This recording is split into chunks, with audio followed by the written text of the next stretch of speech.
Hello students.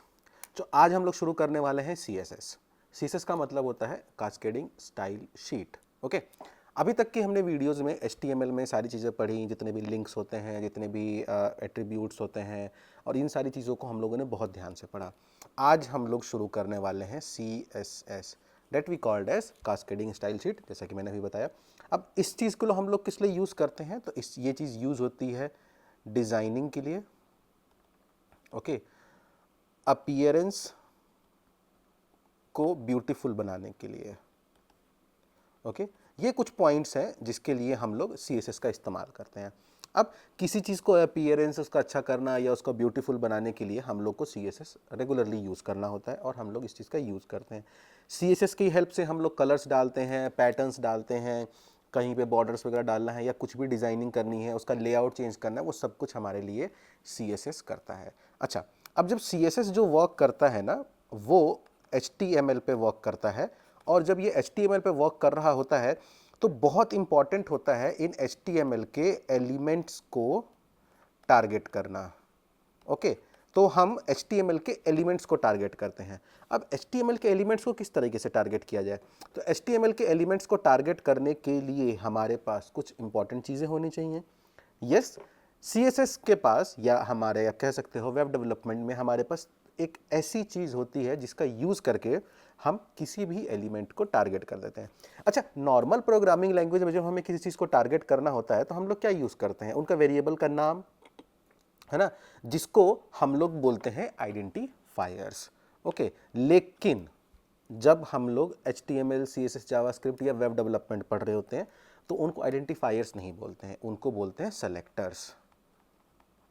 Okay, selectors. अब इन selectors का use करके हम लोग किसी भी HTML के एलिमेंट को सेलेक्ट करते हैं, और सेलेक्ट करने के बाद उसके ऊपर हम डिज़ाइंस या कुछ भी हमें जो भी चीज़ हमें अप्लाई करना जिससे कि वो विजुअली अट्रैक्टिव दिखे, वो हम लोग अप्लाई कर देते हैं। ओके, तो अभी हम लोग सबसे पहले सेलेक्टर्स को बहुत डिटेल में पढ़ेंगे और समझेंगे कि सेलेक्टर्स क्या होते हैं। ओके, बेसिकली अगर देखा जाए तो नॉर्मली सेलेक्टर्स को मैं 4 डिफरेंट पार्ट्स में डिवाइड करता हूँ। इसके अलावा भी और भी तरीके होते हैं सेलेक्टर्स का यूज़ करके डेटा को सेलेक्ट करने का, लेकिन जो मोस्ट इंपॉर्टेंट चीज़ें हैं वो 4 होती हैं। ठीक है, तो इन 4 टाइप के सेलेक्टर्स का हम लोग इस्तेमाल करेंगे। इसके बाद भी हमारे पास और भी तरीके होते हैं सेलेक्टर्स को सेलेक्ट करने के लिए।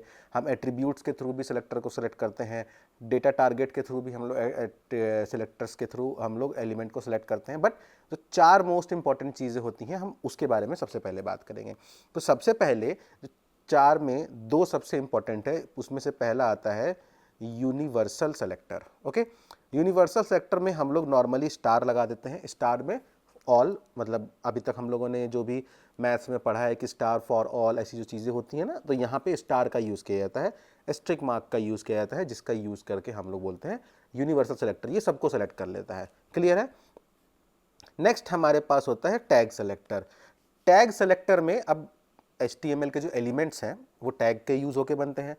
अब उन्हीं टैग्स का यूज़ करके हम यहाँ पे चीज़ों को सेलेक्ट करते हैं, और टैग सेलेक्टर में हम लोग सिंपली टैग का नेम लिख देते हैं और उसको हम लोग सेलेक्ट कर लेते हैं। नेक्स्ट, अच्छा, जब आप लोग को मैंने एट्रीब्यूट पढ़ाया था तो वहाँ पे मैंने आप लोग को बताया था कि 2 तरह के एट्रीब्यूट होते हैं, एक ग्लोबल और एक दूसरा एट्रीब्यूट था लोकल। ओके, और सॉरी, ग्लोबल एट्रीब्यूट था, एक लोकल एट्रीब्यूट था। अब जो ग्लोबल एट्रीब्यूट था वो मैंने बोला था कि अभी हम लोग इस पर ध्यान नहीं दे रहे, आगे जाके पढ़ेंगे। ठीक है, अगर आप वो चीज़ को रिमेंबर कर पा रहे हैं तो बहुत अच्छी बात है, नहीं कर रहे कोई बात नहीं, मैं यहाँ पे वो एक्सप्लेन करता हूँ। तो अब टैग के अंदर जो एट्रीब्यूट्स होते हैं, मतलब टैग की वो प्रॉपर्टी बताते हैं। ठीक है, तो इसके अंदर 2 तरह के एट्रीब्यूट होते हैं, एक लोकल, एक ग्लोबल। लोकल एट्रीब्यूट्स वो एट्रीब्यूट होते हैं जो टैग स्पेसिफिक होते हैं, टैग के हिसाब से वो एट्रीब्यूट्स चेंज होते हैं। कि जैसे आप इमेज टैग के अंदर SRC एट्रीब्यूट है या ALT एट्रीब्यूट है, लेकिन टेबल के अंदर वो SRC या ALT एट्रीब्यूट्स नहीं है। ओके, लिंक के अंदर href एट्रीब्यूट है, टारगेट एट्रीब्यूट है, लेकिन पैराग्राफ के अंदर वो एट्रीब्यूट नहीं है। सो ये सारे लोकल एट्रीब्यूट्स हैं, टैग स्पेसिफिक एट्रीब्यूट्स हैं। लेकिन कुछ ऐसे एट्रीब्यूट्स होते हैं जो सब जगह मिलते हैं, उनको हम लोग ग्लोबल एट्रीब्यूट बोलते हैं। तो डिपेंडिंग अपॉन द सिचुएशन हम लोग ग्लोबल एट्रीब्यूट्स के अलग अलग ग्लोबल एट्रीब्यूट हम लोग पढ़ेंगे। इस पर्टिकुलर पॉइंट पे जहाँ पे अभी हम लोग हैं, यहाँ पे हम लोग 2 ग्लोबल एट्रीब्यूट को पढ़ेंगे, जिसमें से एक का तो आप लोगों ने यूज़ किया भी है जब आप लोग फॉर्म बना रहे थे, लेकिन उस समय आप लोगों ने को ग्लोबल एट्रीब्यूट की तरह नहीं पढ़ा था, उसको हम लोगों ने किसी और तरीके से पढ़ा था। ओके, सो पहला ग्लोबल एट्रीब्यूट होता है वो होता है क्लास। क्लास नाम का एक एट्रीब्यूट होता है। और दूसरा ग्लोबल एट्रीब्यूट होता है वो होता है आईडी। आईडी को आप लोगों ने इनपुट के अंदर हम लोगों ने आईडी का इस्तेमाल किया था। उसको हम लोग क्यों किया था? क्योंकि लेबल से इनपुट को लिंक करना था, इसलिए हम लोगों ने आईडी का इस्तेमाल किया था। तो ये ग्लोबल एट्रीब्यूट की कैटेगरी में आता है। क्लास भी हमारे ग्लोबल एट्रीब्यूट की कैटेगरी में आता है और आईडी भी हमारे ग्लोबल एट्रीब्यूट की कैटेगरी में आता है। अच्छा, जब हम लोग दूसरे एट्रीब्यूट्स पढ़ रहे थे तो हमें ये चीज़ ध्यान रखना पड़ता था कि यार ये एट्रीब्यूट के अंदर ना हम यही सारी वैल्यूज़ का इस्तेमाल कर सकते हैं, लेकिन अब यहाँ पे क्लास और आईडी के अंदर आप अपनी मर्जी से कुछ भी लिख सकते हो। क्लास के अंदर फिर भी कुछ रिस्ट्रिक्शंस आ जाती हैं आने वाले टाइम में, जब हम लोग और हायर लेवल ऑफ डिज़ाइनिंग को पढ़ेंगे, जहाँ पे हम लोग बूटस्ट्रैप को इंक्लूड करेंगे, जहाँ पे हम लोग टेलविंड सीएसएस को इंक्लूड करेंगे, तो क्लास का बहुत इंपॉर्टेंट रोल आ जाता है। लेकिन यहाँ पे हम लोग क्लास और आईडी को हम लोग कुछ भी अपने मर्जी से कुछ भी वैल्यू दे सकते हैं। बट रिमेंबर, ये वैल्यू आइडेंटिफायर के जो रूल्स होते हैं, जो रेगुलेशंस होते हैं, उनको फुलफिल करना चाहिए। Okay, I hope you remember कि आइडेंटिफायर के अंदर आप कोई भी कीवर्ड नहीं डाल सकते। अब कीवर्ड क्या चीज़ होती है? कीवर्ड प्रोग्रामिंग लैंग्वेजेस में उन वर्ड्स को कहा जाता है जो वर्ड रिजर्व है। जैसे कि HTML वर्ड है, HTML का जो टैग नेम है HTML, वो वर्ड रिजर्व है किसके लिए? HTML के लिए, तो उसको हम लोग यहाँ पे इस्तेमाल नहीं कर सकते हैं। हालांकि कुछ जगहों पे, जैसे कि आप टेलविंड वगैरह जब यूज़ करोगे ना, तो वहाँ पे कुछ कीवर्ड्स को भी एज ए क्लास यूज़ किया जाता है, but that is only for specific reasons. हर जगह आप उस चीज़ का यूज़ नहीं कर सकते। तो जब आप कुछ मैनुअली बनाओगे तो आप कीवर्ड्स का इस्तेमाल नहीं करोगे, इस चीज़ का ध्यान रखोगे। एंड आईडी को आप सेम ऐसे ट्रीट कर सकते हो जैसे आप किसी वेरिएबल को क्रिएट करते हो, तो वेरिएबल का कुछ नाम रखते हो, तो वैसी आईडी भी कुछ नाम रख लो। अभी हम क्लास और आईडी को कुछ इसी तरीके से यूज़ करके और इसी तरीके से समझने वाले हैं कि ये एक तरह से आइडेंटिफायर्स होते हैं और इनको हम लोग टैग को आइडेंटिफाई करने के लिए यूज़ करते हैं। अब आईडी और क्लास में एक बहुत बड़ा डिफरेंस होता है, क्योंकि दोनों, अब आप कह रहे हो कि दोनों तो एक ही तरह का काम कर रहे हैं फिलहाल के लिए दोनों एक तरह का ही काम कर रहे हैं, लेकिन हमने क्लास और आईडी दोनों क्यों लिया? होता क्या है कि आईडी, आप एक टैग को, आपने कोई अगर आईडी दे दी तो आप दूसरे टैग को सेम आईडी नहीं दे सकते। लिखने के लिए लिख सकते हो, but that is not ethically correct, आपको वो कन्फ्लिक्ट देगा। ओके, तो आप सेम आईडी दो टैग को नहीं दे सकते, बट आप मल्टीपल टैग्स को एक सेम क्लास दे सकते हो और फिर वो क्लास एक ना ग्रुप की तरह बन जाएगी। इट्स सेम की आईडी को आप ये समझ लो कि एक इंडिविजुअल स्टूडेंट का नेम है और क्लास मतलब वो क्लास ऑफ द स्टूडेंट, तो उसमें क्लास में बहुत सारे स्टूडेंट्स हैं और सबकी आईडी अलग अलग अलग है, लेकिन सारे के सारे स्टूडेंट्स एक ही क्लास को बिलोंग करते हैं। तो इस तरह से क्लास और आईडी की चीज़ें होती हैं। तो सेलेक्टर्स के अंदर ये क्लास और आईडी आ जाती है। तीसरा हम इसमें लिखते हैं क्लास, जो कि स्टार्ट होता है डॉट से और इसके आगे अब जो भी क्लास का नाम लिखना चाहते हैं वो लिख सकते हैं। और उसके बाद नेक्स्ट होता है आईडी, जो कि स्टार्ट किया जाता है हैशटैग से और उसके बाद जो भी आईडी का नाम होगा वो नाम यहाँ पे लिख देते हैं। तो ये हमारे पास ब्रॉडली 4 तरह के बहुत ज़्यादा यूज होने वाले सेलेक्टर्स हैं और इन सेलेक्टर्स का ही यूज़ करके हम लोग डिज़ाइनिंग वगैरह का मतलब मैक्सिमम पार्ट आप ये कह सकते हो कि 95 to 98% पार्ट हम लोग इन्हीं सेलेक्टर्स का यूज़ करके डिज़ाइनिंग कर देते हैं। कुछ केसेस में तो 100% भी आप इन्हीं का यूज़ करोगे, इसके अलावा आपको कुछ यूज़ करने की जरूरत नहीं पड़ेगी। कुछ स्पेसिफिक केसेस में आपको इन सेलेक्टर्स के अलावा कुछ और सेलेक्टर्स की जरूरत पड़ जाती है और वो भी अभी नहीं पड़ेगी। In case of Java script जब हम लोग पढ़ेंगे तब आप लोग को ज़्यादा जरूरत पड़ सकती है, यहाँ पे तो उतनी ज़्यादा पड़ेगी भी नहीं। Is that very clear? चलिए, अब ये सेलेक्टर्स वाला पार्ट हो गया जिनका यूज़ करके हम लोग एलिमेंट्स को सेलेक्ट करेंगे। लेकिन अब जो हम लोग कोड लिखेंगे सीएसएस में, उसको कैसे लिखेंगे, उसका सिंटेक्स क्या होगा? तो सीएसएस में कोड लिखने का सिर्फ एक ही सिंटेक्स होता है, एक ही तरीका होता है और उसी तरीके को हम लोग बार बार यूज़ कर ले होते हैं। हम लोग कुछ भी चेंजेस नहीं करते हैं। तो सबसे पहले लिखने का तरीका, हम लोग लिखेंगे सेलेक्टर। ओके, सेलेक्टर लिखने के बाद हम लोग कॉलन लगा के हम कर्ली ब्रेसेस लगा देंगे, दैट्स इट। ठीक है, कॉलन लगा के कर्ली ब्रेसेस लगा देंगे। अब इस कर्ली ब्रेसेस में हम लोग लिखेंगे प्रॉपर्टी। ओके, प्रॉपर्टी के बाद, सॉरी यहाँ पे कॉलन नहीं लगेगा, सेलेक्टर के बाद सीधा कर्ली ब्रेसेस। यहाँ पे लिखेंगे प्रॉपर्टी का, जो भी प्रॉपर्टी हम लोग उसमें अप्लाई कर रहे हैं उस प्रॉपर्टी का नेम मैंने 1 लिख दिया और उसकी वैल्यू 1 और सेमीकोलन।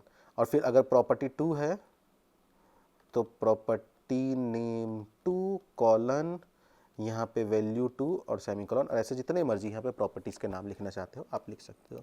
ठीक है, तो इस तरीके से हम लोग यहाँ पे चीज़ों को करते हैं।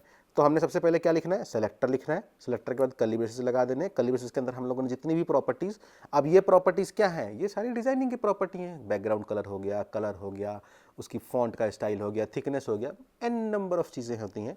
अब ये सारी की सारी चीज़ें आप लोग को कहाँ से मिलेंगी, तो ये सारी की सारी चीज़ें मैं एक एक करके आप लोग को बताऊंगा, और साथ में आप लोग को एक पूरी की पूरी जितनी भी प्रॉपर्टीज़ होती हैं, मोस्टली जितनी भी यूज़ होने वाली प्रॉपर्टी होती हैं, उनकी पूरी की पूरी लिस्ट मैं आप लोग के साथ शेयर कर दूंगा, डिपेंडिंग अपॉन कि हर सबकी कैटेगरीज होती हैं, और उससे आप लोग उसको बार बार रेफर कर सकते हैं और उसका यूज़ करके यहाँ पे आप प्रॉपर्टीज़ को अप्लाई कर सकते हो।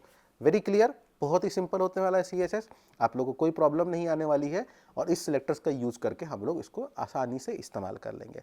यहाँ तक सब कुछ क्लियर है।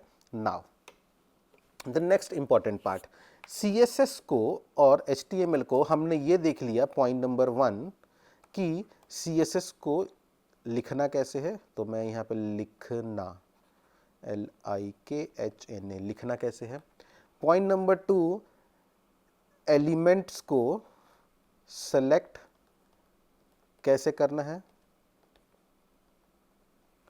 तो लिखना सीख लिया हमने, सेलेक्ट कैसे करना है ये सीख लिया हम लोगों ने। And third, how we will go and connect our HTML and CSS together. Okay, अब HTML और CSS को कनेक्ट कैसे करेंगे ताकि ये दोनों एक साथ मिलकर काम कर सके। तो HTML और CSS को कनेक्ट करने के लिए हमारे पास एक से ज़्यादा तरीके होते हैं। ठीक है, एक मिनट मैं नया पेज ले लेता हूँ। यस, एंड नाउ वो एक से ज़्यादा तरीके मैं आप लोग को बताने वाला हूँ। सबसे पहले हमारे पास होता है इंटरनल CSS, दूसरे केस में आता है एक्सटर्नल CSS, और तीसरे केस में आता है इनलाइन CSS। ओके, मैं आप लोगों को अभी इस पॉइंट ऑफ टाइम पे एक्सटर्नल CSS पढ़ाने वाला हूं, ठीक है, और उसके बाद 5 सेकंड लगेंगे कंप्लीट करने में कि इंटरनल CSS किस तरह से काम करता है, एंड उसके बाद मुश्किल से 10 सेकंड ये लगेंगे ये समझाने में कि इनलाइन CSS कैसे काम करता है। यहाँ तक ये पॉइंट क्लियर है। तो हम लोग एक्सटर्नल CSS सबसे पहले पढ़ेंगे और इंटरनल और इनलाइन बहुत ईजिली तरीके से 5 से 10 सेकंड में हम लोग सीख जाएंगे, तो क्वाइट ईजी। ओके, नेक्स्ट, यहाँ पे एक बात हमें बहुत ज़्यादा ध्यान देने वाली बात है, वो होती है प्रायोरिटी, कि यहाँ पे प्रायोरिटी किस तरीके से काम करती है। तो प्रायोरिटी यहाँ पे किस तरह से काम करती है, तो सबसे पहले जो यूनिवर्सल SELECTOR सेलेक्टर है, तो मैं इस तरह से लिख देता हूँ यूनिवर्सल, फिर यहाँ पे टैग, यहाँ पे क्लास, यहाँ पे ID, और सबसे नीचे लिख देता हूँ यहाँ पे इनलाइन। ओके, अब इसको नंबर दे देते हैं 1 2 3 4 5। ओके, अब ये जो नंबर है ये इनकी पावर कह दो या प्रायोरिटी कह दो। तो जिसकी सबसे ज़्यादा पावर वो सबसे ज़्यादा यूज़ होगा और वो सबसे ज़्यादा दिखेगा और सबको वो ओवरराइड कर देगा। ओके, मतलब सबसे ऊपर वही दिखेगा। तो होता क्या है कि अगर आपने कुछ यूनिवर्सल सेलेक्टर का यूज़ करके कोई भी CSS डिज़ाइनिंग करी है और उसके बाद टैग सेलेक्टर आ गया, तो यूनिवर्सल सेलेक्टर के द्वारा यूज़ की हुई कोई भी डिज़ाइन टैग सेलेक्टर उसको ओवरलैप कर देगा। फॉर एग्जाम्पल, आपने यूनिवर्सल सेलेक्टर से एक कलर डाला है ब्लू, लेकिन उसके बाद अगर टैग का यूज़ करके आप उसके ऊपर रेड कलर डाल दोगे तो यूनिवर्सल के ब्लू को वो हटा के रेड कलर ऐड कर देगा। ये बात समझ में आई। नेक्स्ट, अगर सेम उसी तरीके से अगर क्लास का यूज़ कर लिया तो वो टैग को भी हटा देगा, क्लास यूज़ कर लेगा। क्लास के बाद सबसे ज़्यादा प्रायोरिटी आती है ID की। अब क्लास के ऊपर ID काम करने लगता है, क्लास को भी हटा के ID को हम लोग प्रायोरिटी दे देते हैं। ठीक है, कई बार ऐसा होता है ID को अभी तक हम लोग हाईएस्ट प्रायोरिटी मानते हैं, लेकिन कई बार ऐसा होता है ID के भी ऊपर कुछ चेंजेस करने की ज़रूरत पड़ जाती है। हालांकि ये बहुत रेयर होता है। अगर उसके ऊपर भी कोई चीज़ चेंजेस करने की ज़रूरत पड़ जाती है तो हमारे पास आता है इनलाइन CSS। ओके, ये हमारे लिए ब्रह्मास्त्र की तरह होता है, मतलब जहां पे कुछ काम नहीं आ रहा, इनलाइन CSS डालो, सबको ओवरराइड कर देगा। बैकग्राउंड में जितने भी डिजाइन हैं सब किसी काम के नहीं, इनलाइन CSS को हाईएस्ट प्रायोरिटी मिल जाएगी और वो ही डिजाइन अप्लाई हो जाएगा। इट्स लाइक कि आप कब क्या डिजाइन अप्लाई करना चाह रहे हो, वेरी क्लियर। सो ये हमारी कुछ प्रियोरिटी होती है जिसको हम लोग थोड़ा बहुत यूज करते हैं और डिपेंडिंग अपॉन आवर रिक्वायरमेंट हम इन प्रियोरिटी को यूज कर रहे होते हैं। तो एक काम करते हैं, अब हम कोड में जाते हैं और एक छोटा सा कुछ डिज़ाइन बना के ये चीज़ समझने की कोशिश करते हैं कि ये सारी चीज़ें किस तरह से काम करती हैं। ओके, सो चलिए चलते हैं फटाफट हम लोग अपने VS कोड में। ठीक है, तो मैं अपने VS कोड में आ गया हूँ। यहाँ पे मैं एक पेज बना लेता हूँ नया, यहाँ पे लिख देता हूँ बेसिक CSS। तो यहाँ पे CSS का बेसिक हो जाएगा। उसके अंदर मैं एक फ़ाइल बना लेता हूँ index.html। तो हम लोग इस तरह से index.html फाइल बनाते हैं। इसके अंदर मैंने नॉर्मल बॉयलर कोड लिख दिया, ये मेरा कोड हो गया। ठीक है, अब इसके अंदर मैंने कुछ नहीं किया, मैं 2-3 डिव बना लेता हूँ। डिव हमें पता ही है, तो मैंने एक पहला डिव बनाया, इस डिव के अंदर मैंने लिख दिया हेलो। ठीक है, मैंने एक और डिव बना दिया, इसके अंदर लिख दिया RICR। ठीक है, मैंने एक स्पैन बनाया, इसके अंदर लिख दिया web development, PEMENT web development. ठीक है, मैंने एक और स्पैन बनाया और इसके अंदर मैंने लिख दिया अपना नाम। ठीक है, अब मैंने एक और स्पैन बनाया, अब इसके अंदर क्या लिख दें, तो इसके अंदर लिख देते हैं RICR भोपाल। ठीक है, तो इस तरह की मैंने चीज़ें यहाँ पे लिख दी। ठीक है, एक हेलो के नाम से टैग बना दिया। ठीक है, और एक RICR का बन गया टैग, एक वेब डेवलपमेंट का एक बन गया, एक RICR भोपाल का टैग बन गया। कोई बड़ी बात नहीं, बहुत ही प्यारी चीज़ है। ठीक है, या फिर चलो यहाँ पे मैं इस पैन को बड़ा कर देता हूँ, ऑफ रोबोटिक्स। ओके, और इसको स्पैन में नहीं रखते हैं, इसको डिव में कर देते हैं, तो इसको डिव कर देता हूँ, ये डिव में हो गया। ठीक है, तो ये बहुत ही बेसिक सा चीज़ है। इसका मैं आउटपुट एक बार चेक करवा देता हूँ आप लोगों को कैसा आउटपुट आ रहा है। तो ये आउटपुट आ गया, जिसके अंदर हेलो आ गया, RICR आ गया, वेब डेवलपमेंट राजवर्धन आ गया, यहाँ पे Raj institute of coding and robotics आ गया। ये बहुत ही सिंपल सा इसका आउटपुट आ गया। चलते हैं वापस अपने कोड पे। अब पहला जो मैंने आप लोगों को सिखाने वाला था कि किस तरीके से हम एक्सटर्नल CSS का यूज़ करके हम लोग CSS को कनेक्ट करेंगे। तो उसके लिए मुझे क्या करना पड़ेगा, अपने इस CSS के अंदर, फोल्डर के अंदर एक फाइल और बनानी पड़ेगी, जिसका मैं नाम रख देता हूँ style.css। ओके, ये मेरी style.css के नाम से फाइल बन गई। इसी के अंदर मैं CSS सारी चीज़ें लिखूंगा। अब मैं index.html के अंदर आता हूँ। ठीक है, हेड के अंदर ध्यान से देखना कनेक्टिविटी कैसे हो रही है। हेड के अंदर आके मैं इस हेड वाले पार्ट में यहाँ पे लिखता हूँ लिंक कॉलन CSS और एंटर दबा देता हूँ।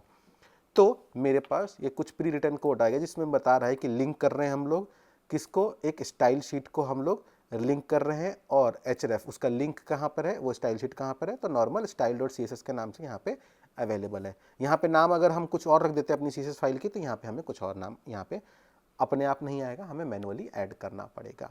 ठीक है, तो वो हम लोग ऐड कर देंगे। अब ये मेरा style.css इसके साथ लिंक हो चुका है।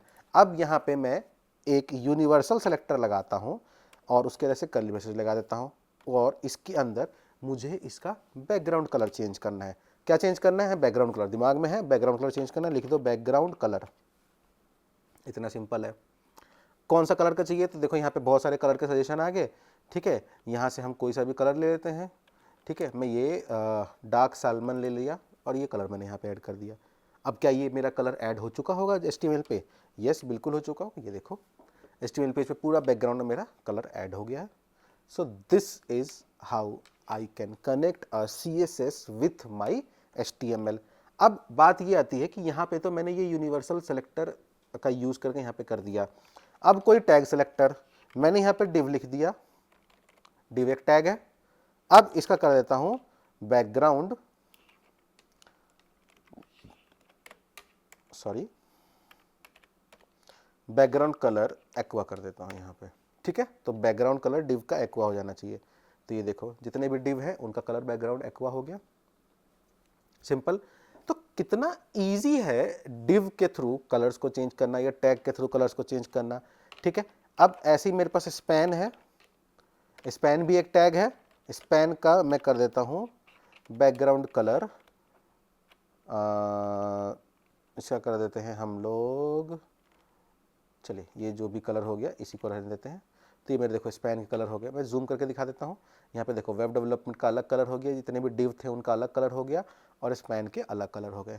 सो this is how you can easily use CSS, और ये CSS की यहाँ पे कनेक्टिविटी हो गई। अब 5 और 10 सेकंड वाली बात, यहाँ पे मैंने क्या कर रखा है कि ये सारा का सारा कोड एक अलग शीट में जाके, एक अलग पेज में जाके style.css के नाम से, और वहाँ पे ये सारी चीज़ें लिख दी हैं। अब बात थी इंटरनल CSS की। इंटरनल CSS हम लोग किस तरह से करते हैं? तो इंटरनल CSS में मैं ये सारा का सारा ऐसे यहाँ से कट कर दे रहा हूँ क्योंकि मुझे इंटरनल CSS बनाना है। मैं अपने index.html में जाता हूँ, इस लिंक वाले पार्ट को भी यहाँ से हटा देता हूँ क्योंकि अभी CSS तो उसमें कुछ है ही नहीं, इसको हटा दिया। इसी हेड में मैं एक HTML का टैग यूज करूंगा जिसको बोला जाता है स्टाइल टैग, और इस स्टाइल टैग के अंदर वही सारी चीजें सेम टू सेम वैसे ही लिख दूंगा जैसे कि मैंने वहां पे अपनी style.css की शीट पे लिखा था, और मेरा काम हो जाएगा। And yes, I am getting this output. थोड़ा सा कलर चेंज करके दिखा देता हूँ। इसका कलर ये देखो, यहाँ से अब कलर पे जाओगे ना तो यहाँ से पूरा कलर का आपके पास पूरा बुफे मिल जाएगा। आप जो कलर चूज करना चाहो कर सकते हो। देखो मैंने कलर चूज कर दिया एंड यस, मेरा कलर भी चेंज हो गया। So this is the internal CSS। तो एक्सटर्नल CSS में क्या हो रहा है कि हम एक फाइल बना रहे हैं एक अलग से CSS की, उसको लिंक टैग का यूज करके लिंक कर रहे हैं। और इंटरनल CSS में क्या हो रहा है, हम हेड के अंदर ही स्टाइल टैग बना रहे हैं और स्टाइल टैग के अंदर हम पूरा का पूरा CSS का कोड लिख दे रहे हैं, और वो मेरे हो जा रहा है इंटरनल CSS। ठीक है, अब नेक्स्ट जो बात आती है वो होती है इनलाइन CSS की। इनलाइन CSS को अगेन मैं अभी थोड़ी देर के लिए होल्ड करूंगा क्योंकि अभी हम लोग एक्सटर्नल और इंटरनल CSS को ही अच्छे से समझेंगे और पढ़ेंगे। और टेक्निकली देखा जाए तो इंटरनल और एक्सटर्नल CSS को ऐसे विजुअली कोई चेंजेस है नहीं कि वहां पे तो मैं एक अलग शीट में कर रहा हूँ, यहाँ पे मैं उसी शीट में कर दे रहा हूँ। ठीक है, प्रेफरेंस हमारी यही रहनी चाहिए कि हम अलग शीट में कर दें। उससे क्या होता है कि बाद में CSS बहुत ज़्यादा बड़ा हो गया तो एरर वगैरह ढूंढने में आसानी होती है और कोड थोड़ा क्लीन लगता है। ठीक है, तो इसको वापस वैसा ही कर देते हैं। इसको मैं Ctrl+Z कर देता हूँ। ठीक है, तो यहाँ पे वापस से लिंक आ जाएगा, यहाँ पे जाके भी Ctrl+Z कर देता हूँ तो ये वापस से आ जाएगा। और इसका कलर हमने ग्रीन किया था ना, तो इसका कलर वापस से, चलो मैं डार्क ब्लू नहीं पिंक कर देता हूँ। ये कुछ पिंकी सा कलर हो गया, पिंकी वायलेट जो भी है, तो वो कलर हो गया। So this is it. So यहाँ पे मैंने समझ लिया कि CSS के अंदर हम लोग सेलेक्टर्स यूज कर रहे हैं। पॉइंट नंबर 2, सेलेक्टर्स के अलावा हम लोग इंटरनल और एक्सटर्नल CSS किस तरह से यूज करते हैं। पॉइंट नंबर 3, हमने प्रायोरिटी देख ली और किस तरह से प्रायोरिटी का यूज कर रहे हैं। अब हमारे पास 2 और जो इंपॉर्टेंट सेलेक्टर्स थे, दैट इज क्लास और ID। अब हम लोग उसके साथ यूज करके क्लास और ID के थ्रू कुछ काम करेंगे। उसके लिए हम एक छोटा सा डिज़ाइन बनाएंगे और उस डिज़ाइन के ऊपर हम लोग एलिमेंट्स को ऐड करके और उसके ऊपर हम लोग डिफरेंट कलर करके डिज़ाइनिंग को समझेंगे, जिससे कि आपको पूरा का पूरा चीज़ अच्छे से समझ में आ जाएगा। ओके, सो हम लोग नेक्स्ट वीडियो में ये समझेंगे किस तरह से हम लोग वो सारी चीज़ करना है। टिल देन आप इस सब सारी चीज़ों को रिवाइज कीजिए। Okay, all the best everyone.